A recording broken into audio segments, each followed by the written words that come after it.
옆에 분하고 인사합니다. 감사합니다. 제 옆에 계셔서 감사합니다.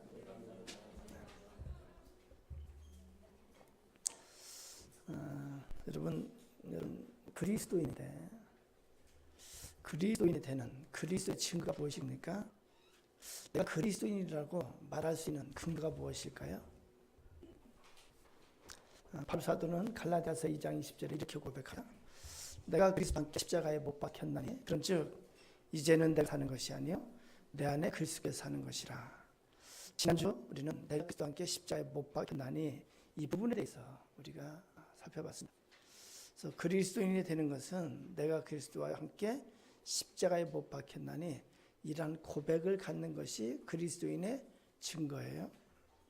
그래서 예수님의 십자가에 대한 믿음을 갖는 것, 그것이 그리스도인입니다. 예수님의 십자가가 나의 죄를 대신해서 죽으신 십자가라는 그런 믿음의 고백을 할 수 있는 것이 그리스도인의 증거가 됩니다. 지난주에 한 걸로 따지면은 나의 속죄 제사가 되는 십자가, 그 십자가에 대한 믿음을 갖는 것이 그리스도인의 그러한 근거가 됩니다. 그래서 예수님의 십자가를 통해서 예수님이 나의 그리스도십니다. 나의 구원자이십니다. 이렇게 믿는 거예요. 이것이 그리스도인입니다. 이런 믿음의 고백을 할 때 비로소 참된 그리스도인이 되는 것입니다. 갈라디아서 2장 20절을 다시 보면은 그리스도인이 된 다음에 사도 바울은 뭐라고 고백하냐면은 그런즉 이제는 내가 사는 것이 아니요 내 안에 그리스도께서 사는 것이라 그렇게 고백합니다. 그리스도인이 되고 나서 살아가는 삶, 그리스도인으로서의 삶, 그 안에는 내 안에 그리스도께서 사는 것이라요. 이것이 뭘까? 로마서 1장 17절은 다르게 합니다. 복음엔 하나님의 의가 나타서 믿음으로 믿음에 이르게 하나니 기록된 바 오직 의는 믿음으로 말미암아 살리라 같으니라. 여기서는 그리스도인은 이제 예수 그리스도를 믿는 믿음으로 살아가야 되고 그렇게 말합니다. 믿음으로 말미암아 살리라. 예수가 나의 그리스도이심을 믿는 믿음으로 사는 것, 예수님이 나의 구원자 되는 것을 믿는 삶. 다르게 설명하면은 로마서 12장 1절 2절에서 이렇게 고백합니다. 우리 로마서 12장 1절 2절 있습니다. 그러므로 형제들아 내가 하나님의 모든 자비하심으로 너희를 권하노니 너희 몸을 하나님이 기뻐하시는 거룩한 산제물로 드리라. 이는 너희가 드릴 영적 예배냐. 너희는 이 세대를 본받지 말고 오직 마음을 새롭게 함으로 변화를 받아 하나님의 선하시고 기뻐하시고 무엇인지 분별하도록 하라. 예수를 믿는 삶은 이제는 이 세상을 본받지 않고 마음의 변화를 받아서 하나님의 선하시고 기뻐하시고 온전한 뜻이 무엇인지 분별하고 하나님의 뜻을 따라 사는 삶을 사는 것이 그리스도의 삶입니다. 이것이 믿음의 삶이에요. 이제는 하나님의 뜻을 깨닫고 하나님을 알고 하나님의 뜻을 깨닫고 그 뜻을 따라 사는 삶. 갈라디아에서는 이것에 대해서 갈라디아서 5장 16절에 성령 따라 이렇게 말씀합니다. 그래서 믿음의 삶은 내 안에 성령을 따라 행하는 그러한 삶의 모습으로 변화되는 거예요. 그 성령을 따라 행하는 삶의 모습이 어떻게 나타나냐면은 갈라디아서 5장 22절 23절 이렇게 기록합니다. 오직 성령에는 사랑과 희락과 화평과 오래 참음과 자비와 양선과 충성과 온유와 절제니 같은 것을 금지할 바 없느니라. 그리스도인은 살아가는 삶의 모습이 이러한 모습으로 사는 거예요. 할렐루야. 근데 어렵죠? 어려워요. 그렇죠? 이게 듣기는 참 쉬운데 어렵습니다. 그리스도인은 속 사람의 변화가 일어났어요.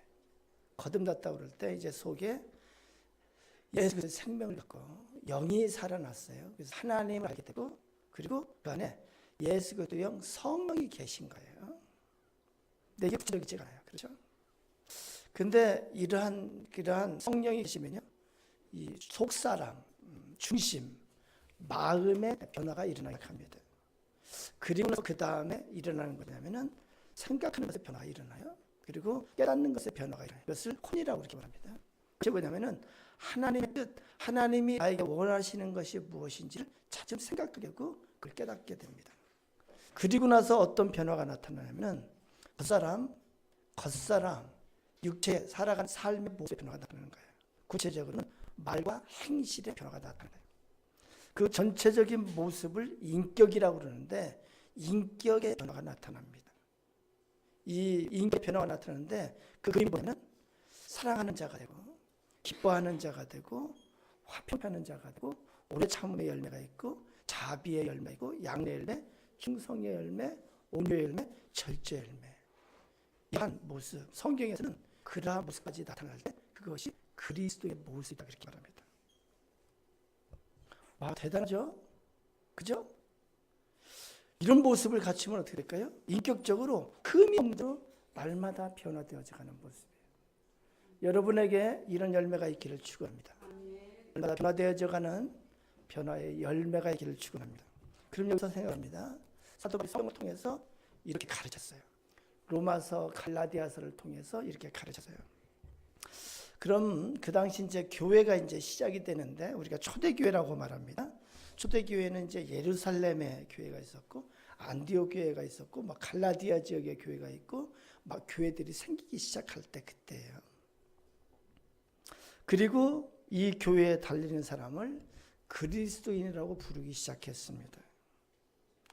그러면은 자, 제가 한번 여러분 제가 질문을 던져봅니다. 이렇게 성경에서 이렇게 가르쳤는데 그 교회 다니는 그리스도인들의 모습이 여기 성경에서 말하는 그리스도인으로서 성령의 열매가 주렁주렁 맺어졌을까요?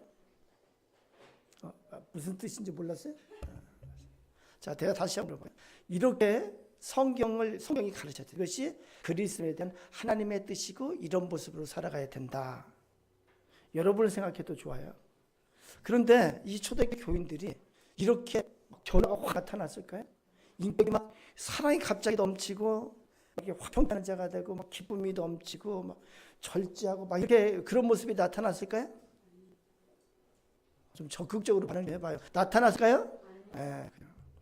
그들의 모습 속에 이런 모습이 잘 안 나타났어요. 그래서 교회 공동체가 이렇게 되면은 천국 공동체가 되었을 텐데 천국의 공동체의 모습이 나타나지 않은 거예요. 여전히 교회 공동체 안에 많은 문제들이 있었고 많은 갈등들이 일어나요. 여기 성경을 보면은 그래서 자율적으로 서로 양보하고 서로 배려하고 하나님의 뜻을 따라 사는 모습을 보였는데 그런 모습이 잘 안 나타난 거예요. 여전히 전에 하는 것처럼 서로 상처를 주고 서로 험담을 하고 교회 안에 분열이 있고 미움이 있고 다툼이 있고 자기 주장을 하고 자기 자랑을 하고 이런 모습들이 가득한 거예요. 여러분 왜 그럴까요? 이렇게 말씀을 배우고 그리고 성령을 받고 했는데 왜 그럴까요? 왜 그럴까요? 여러분 제가 가끔 얘기한 거지만 사람에게서 이 변화가 너무 어려운 거예요. 변화가 어려운데 무엇이 어려울까 살펴보면 첫 번째로 예수 그리스도 십자가를 체험하는 것이 쉽게 이루어지지 않습니다. 다시 말하면 속 사람의 예수 그리스도를 믿는 믿음의 역사가 쉽게 그렇게 잘 일어나지 않아요. 참 시간이 걸린 것 같습니다. 두 번째는요, 십자가에 체험이 있을지라도 생각과 육체, 몸에 밴 습관의 변화가 쉽게 안 됩니다. 하나님의 뜻을 분별하고 그 뜻을 따라서는 입술과 행실이 안 된 거예요. 너무 잘 안 된 거예요. 그 다음에는 어떤 것이 어려우면 이렇게 변화된 샘플들의 모습들이 명확히 잘 보이지가 않아요. 그리스도인은 저런 모습이다. 그런 샘플들이 아직 잘 없습니다. 자, 그래서 은혜를 좀 합니다. 성령의 심령 가운데 그래서 성령의 뜨거운 역사가 있고 믿음의 역사가 있고 예수 그리스도 십자가를 체험하고 뜨거운 마음이 생기는데 실제 삶 속에 성령의 열매가 쉽게 되지 않습니다. 인간의 변화는 진짜 어려운 거예요. 여러분 내가 생각하는 내 이렇게 사고 방식의 변화 극히 어려워요. 그렇지 않던가요? 내 가치관의 변화 극히 어려워요. 우리는 이번 주 큐티 이제 보라는 거 이제 할 텐데 복에 대한 개념이 내가 보통 갖고 있던 이 복에 대한 개념이 바뀌는 것이 극히 어려운 거예요. 어떻게 해야 될까요? 야고보 사도는 그래서 교회 성도들 향해서 구체적인 가르침의 표를 쓰게 됩니다. 교회 안에 있는 갈등과 문제들이 발생하는 것을 보고 성도들이 구체적으로 어떻게 해야 하는지 가르침을 줍니다. 그리고 그 가르침이 성경이 돼요. 이것이 바로 야고보서예요. 야고보서를 쓴 사람은 누굴까요? 바고예요. 잘 알아서 아주 고맙습니다. 야고보를 쓴 사람은 야고보인데 이 야고보는 예수님의 제자 중에 야고보들이 있었는데 그 제자가 아니고 사도행전은 그 제자는 일찍 이제 순교를 했고 예수님의 동생, 혈육의 동생 야고보로 알려져 있습니다. 예수님의 동생 야고보가 나중에 예루살렘 교회의 지도자가 됩니다. 쓴 목적은 뭐냐면 로마서 갈라디아서의 중심 신앙을 오해하고 행함이 없는 삶을 사는 교인들에게 믿음의 사람들의 삶을 설명하기 위해서 야고보서를 썼어요. 그래서 거기 야고보서에는 17가지 주제에 대해서 구체적으로 그렇게 가르치는 것을 봅니다. 오늘에서 말에 대해서 가르치는 것을 우리 모두가 듣고 깨닫고 배우는 시간이 되기를 바랍니다. 말에 대해서 우리가 보통 언어 말에 대해서 언어라고 할 때 말이라고 할 때 보통은 세 가지를 말이라고 합니다. 하나는 우리가 직접 하는 이 입으로 나오는 말을 말이라고 이렇게 말합니다. 또 하나는 우리는 몸짓 제스처를 통해서도 말을 해요. 대표적인 것이 뭐예요? 수화예요. 수화를 통해서 말을 해요. 그리고 우리가 제스처를 통해서 뭐를 해요? 이렇게 칭찬도 해요. 이렇게 제가 여러분한테 이렇게 하면 그럼 뭐예요? 칭찬을 마치 이렇게 사랑하는 것도 있고 어떤 때는 막 욕도 뭐 손가락으로 저는 못 하는데 뭐 어떻게 하더라고요. 이렇게나.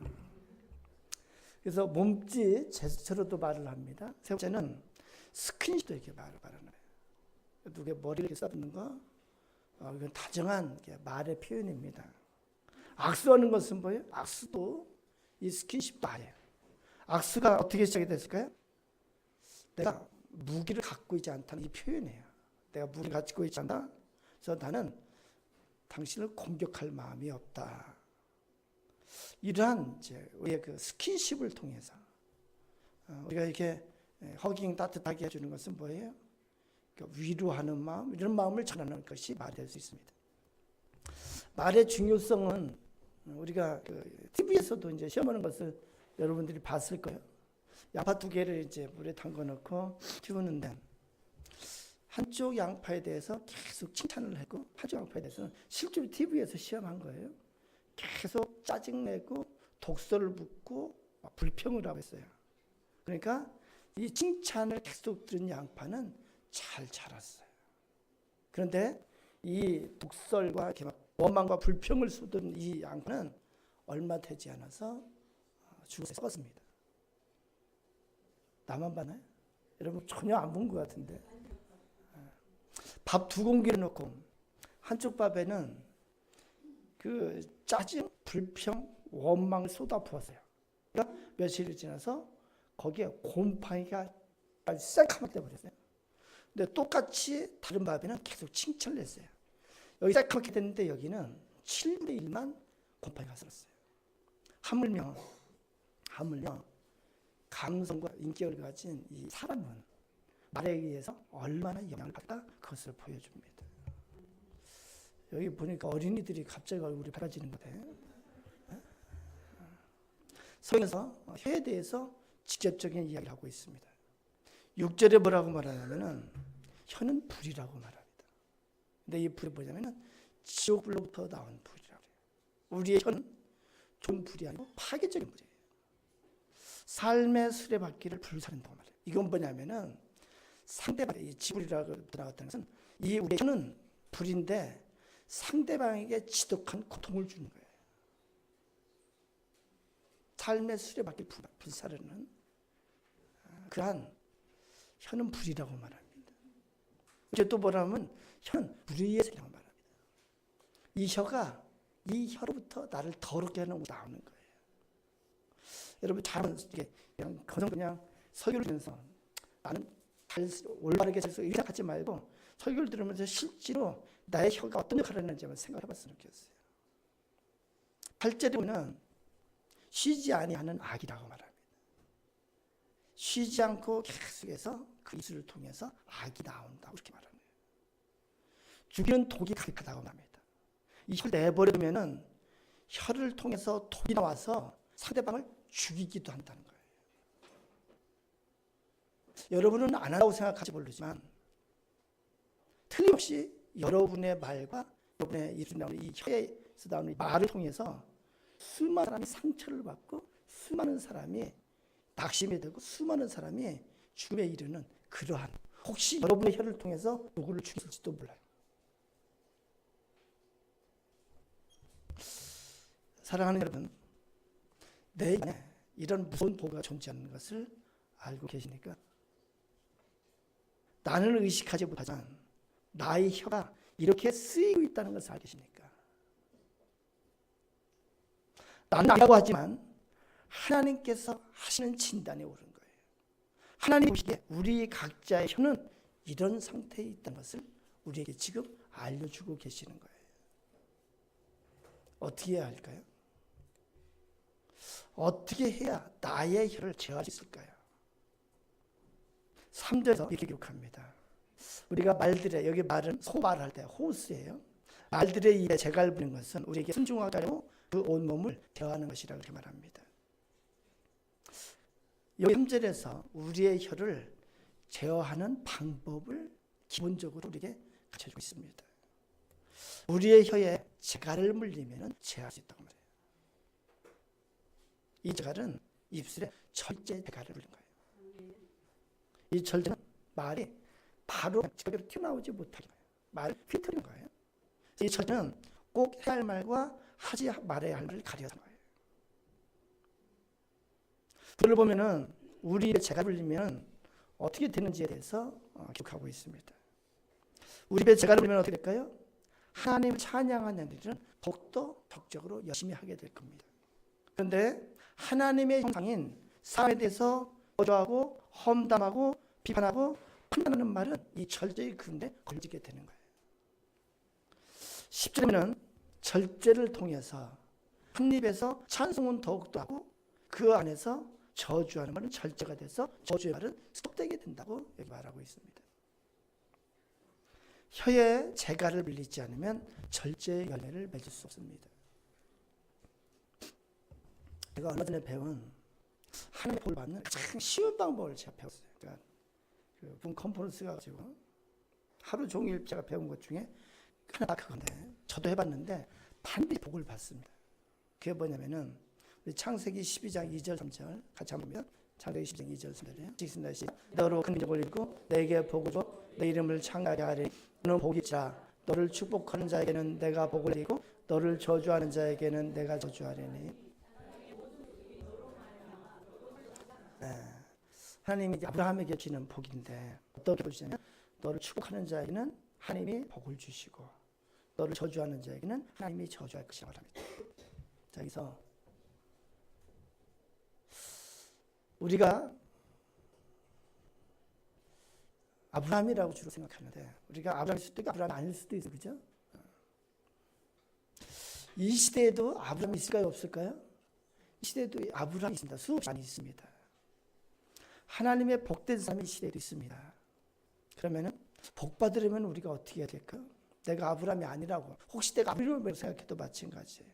그래서 우리가 복 받으려면 3절 가지고 생각해요. 너를 축복하자 내가 복을 내리고 저주하자 내가 저주하리니. 복 받으려면 어떻게 해요? 하나님 우리에게 복을 주신다고요? 축복하는 자에게. 그래서 복 받으려면 쉽게 이렇게 하면 돼요. 내 곁에 아브라함에게 축복하면은 하나님이 나에게 복 주신다고 약속했어요. 옆 사람에게 한번 물어봅시다. 이게 혹시 아브라함이신가요? 한번 물어보세요. 문제가 뭐냐면 내 사람이 아브라함인지 몰라, 그죠? 아브라함인만 누구 딱 알면은 내가 그분에게 축복을 계속하면은 하나님이 나에게 복을 주실 텐데 아브라함인지 몰라요. 그럼 어떻게 해야 될까요? 내 옆에 사람이 지금 여러분 옆에 사람이 아브라함일 가능성이 많아요. 그럼 어떻게 돼요? 여러분이 축복하면 되는 거예요. 그렇게 되면은 여러분 곁에 모든 사람에게 축복을 하는 거예요. 그러다 보면은 아브라함이 걸릴까요? 걸릴까요? 그 중에 아브라함이 걸려요. 그렇죠? 그럼 내 곁에 모든 사람에게 내가 축복하면은 아브라함이 알게 모르게 걸려요. 그럼 하나님이 나에게 복을 주시는 거예요. 이것이 지경이 넓어지는 방법이에요. 하나님의 복 받는 확실한 방법이에요. 성경을 보면은 아브라함은 실제로 대접하기를 좋아했어요. 나그네 누구나 나그네 대접하기를 좋아해요. 성경 보라 그러면은 대접하기를 힘쓰다가 부지불식간에 천사를 대접했다고 성경은 이렇게 말합니다. 여러분이 축복을 아브라함 천사를 축복하면서 하나님의 축복을 여러분이 받을 수가 있습니다. 또 하나는 뭐냐면은 여기 또 하나 봐야 되는 것이 너를 저주하는 자에게는 내가 저주를 받아요. 아브라함을 저주하는 자에게 하나님께서 저주하시는 거예요. 이 저주하는 것이 뭐냐면 히브리어로 할랄이라고 이렇게 말해요. 할랄. 할랄 뜻이 뭐냐면은 깎아내리다, 무시하다, 멸시하다 이런 뜻이에요. 요즘 하는 말로 디스짓 하는 거예요. 디스하는 거예요. 내가 누구를 깎아내리고 디스하면은 어떻게 한다고요? 하나님께서 저주하겠다는 거예요. 하나님께서 그 사람을 저주하겠다는 거예요. 내 옆 사람이 아브라함일 수 있습니다. 그런데 아브라함을 저주하면 하나님이 나를 저주하신다고 돼요. 그런 게 돼요? 내 주위에 있는 모든 사람을 내가 축복만 하고 내가 디스짓을 안 하면 돼요. 그죠? 실제로 제가 이렇게 보면 어떤 분들을 이렇게 보면 참 안타까워요.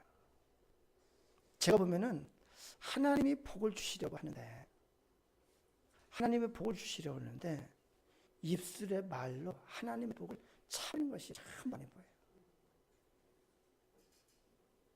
사랑하는 여러분, 우리 입술이 복된 입술 되기를 축원합니다.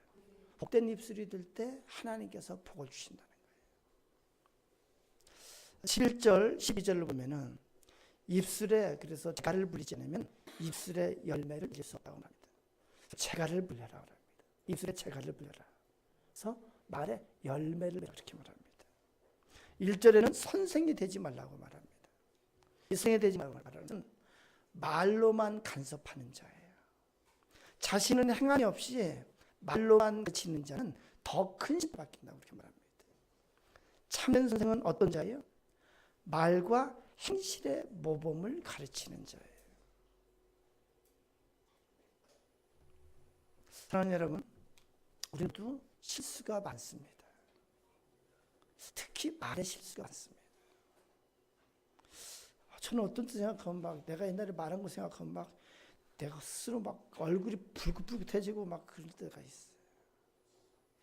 왜 그렇게 그때 그렇게 말을 했을까? 그런 말이 있어요. 전쟁에 죽은 자보다 말에 죽은 자가 더 많다고 말합니다. 나의 말로 누군가를 실족하고 상처 주고 혹시 교회에서 떠나게 한 경우도 있지 않을까? 우리는 살펴봐야 돼요. 말로 인해서 죽는 자가 많습니다. 실제로 요즘은 이 말로 인해서 죽는 자가 아주 많아지는 그런 시대를 살고 있습니다. 왜 그럴까요? 그 마음에 비수같이 꽂히는 말이 있어요. 그렇죠? 그것이 사람을 죽이는 말이 돼요. 말로 인해서 관계가 깨지고 말로 인해서 가정이 깨지고 말로 인해서 교회가 깨어지기도 합니다. 말을 막상 하는 자는 상대방이 내 말로 인해서 힘들어하는 것을 전혀 인식하지 못해요. 나는 바른 말을 했다고 항상 자기를 합리화시키기 때문에 그래요. 진짜 악한 자는 내 말로 상대방이 상처받기를 원하는 사람, 이건 진짜 악한 사람이에요.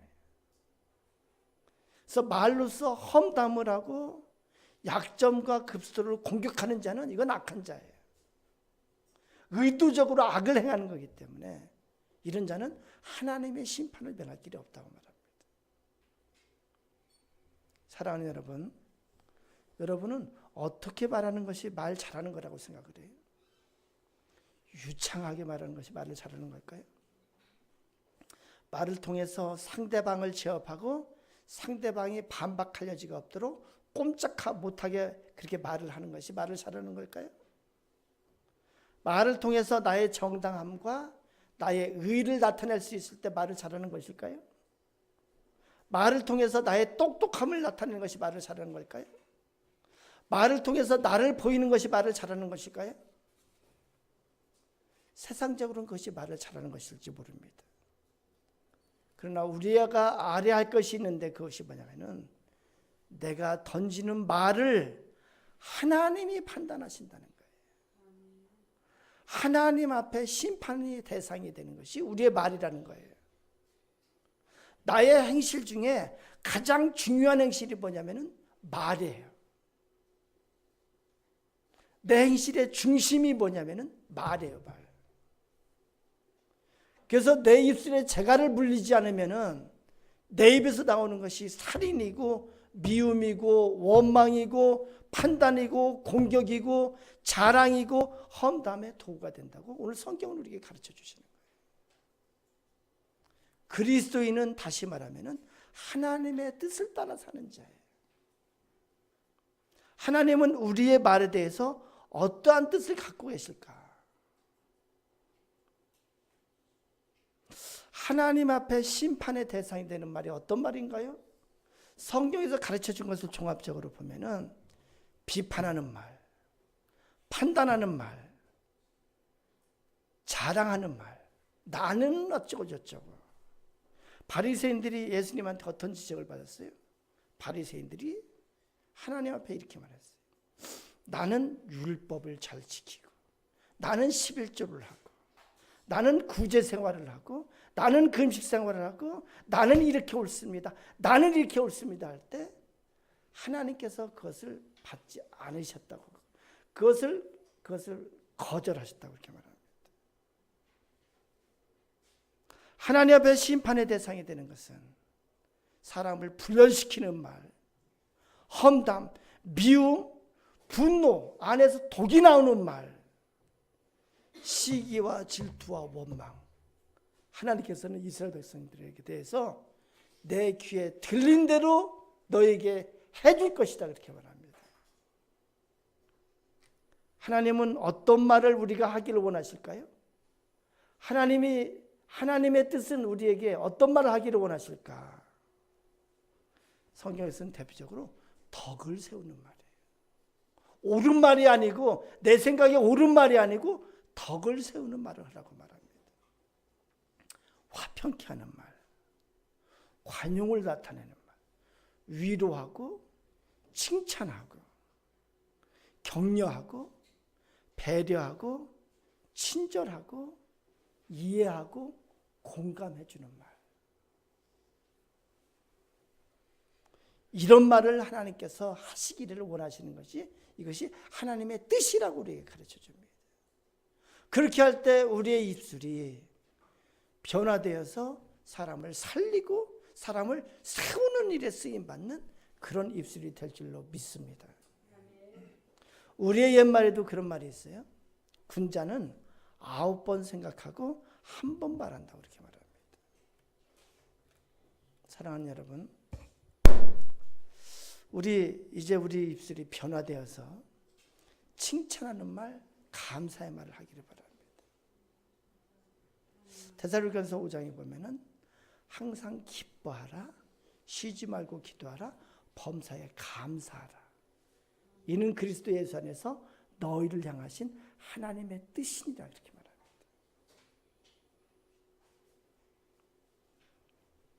제가 가끔가다 그런 얘기를 해요. 사람을 볼 때 해석이 중요하다는 얘기를 합니다. 제가 한 번도 얘기한 적이 없는 제 경험을 하나 얘기할게요. 제가 옛날 직장 생활을 하는데 차장이었을 때 현장 소장을 했어요. 근데 이제 자체 공사, 우리 회사 공사를 했어요. 다른 사람이 소장을 하다가 이제 제가 그 후임으로 소장을 갔는데 제가 전임 소장한테 물어보니까 그 현장 이제 갑이 되는 그 회사의 이제 그 전문대 그 매달 봉투를 주었다고 그러는 거예요. 근데 제가 별로 좋아하는 사람이 아닌데 저는 봉투 주는 것이 참 어려웠어요, 처음에. 그래서 인사를 이렇게 해야 되는데 제가 이렇게 그게 마음이 잘 정리가 안 되는 거예요. 그렇게 하다가 제가 어떻게 정리를 하냐면 생각을 하는 게 중요하다는 거예요. 그분이 대외적으로 활동을 많이 했어요.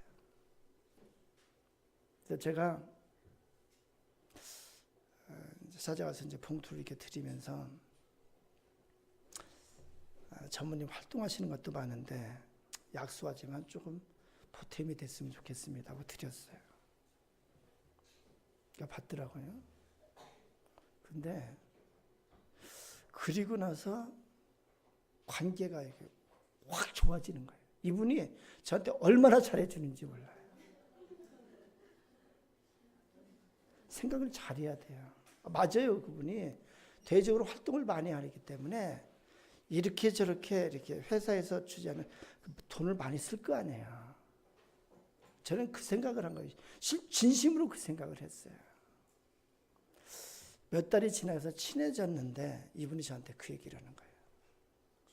제가 그 얘기를 해주는데 그게 너무 고맙더라는 거예요. 자기한테 전무님 대외적인 활동도 많으신데 경비가 부족할 텐데 조금 보탬이 됐습니다 하고 드린 것이 아주 고맙다라는 거예요. 그래서 제가 느낀 게 있어요. 해석을 잘해야 돼. 내 방법이 의롭다고 주장하지 않아야 돼. 내 판단이 옳다라고 주장하지 않아야 돼. 항상 우리가 구할 것이 뭐냐면은 하나님의 뜻을 구하는 거예요. 우리에게 옳음의 근거는 하나님의 말씀이고 하나님의 뜻밖에 없습니다. 제가 왜 이렇게 얘기하는 거냐면은 여러분의 부부관계나 여러분의 옆사람이나 여러분의 만나는 사람에 대해서 여러분의 생각이 항상 해석을 좋은 쪽으로 긍정적인 쪽으로 해야 된다는 거예요. 그렇게 하면서 옆사람에 대해서 감사도 하고 옆사람에 대해서 칭찬도 할 수 있어야 돼요. 이것이 우리에게 주신 하나님의 뜻입니다. 근데 우리는 스스로 의롭다고, 스스로 똑똑하다고, 내 생각대로 판단하고, 내 생각대로 비판하고, 내 생각대로 정죄하는 일을 하는 거예요.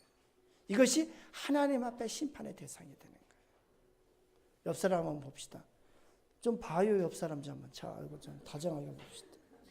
지금부터 제가 1분을 줄 테니까 감사한 걸 찾아가지고 그분에게 감사의 표현을 한번 해보세요. 이건 연습하는 거예요.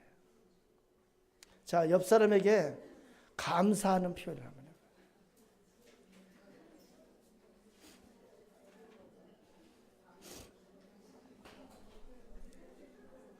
자, 옆 사람에게 감사의 표현을 한번 해보세요.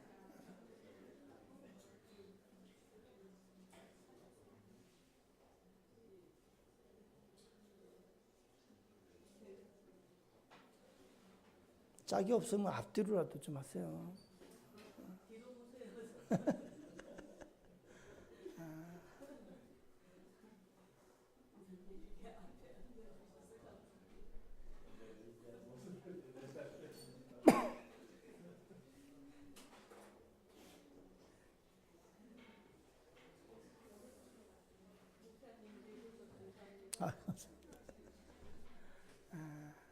진심으로.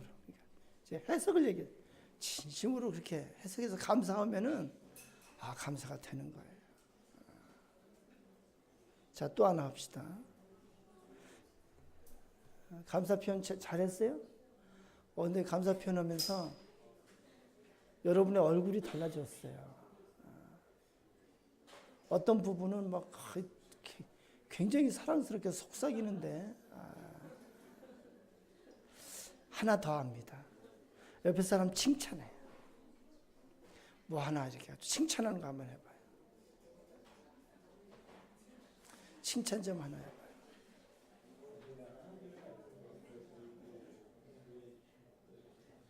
칭찬해 봐요, 빨리. 예.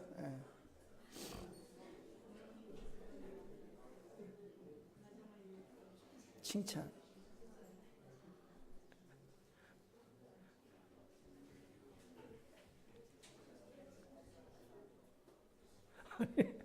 뭐 칭찬하는데 막 다 숙여.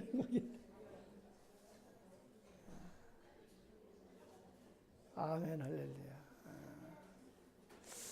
아,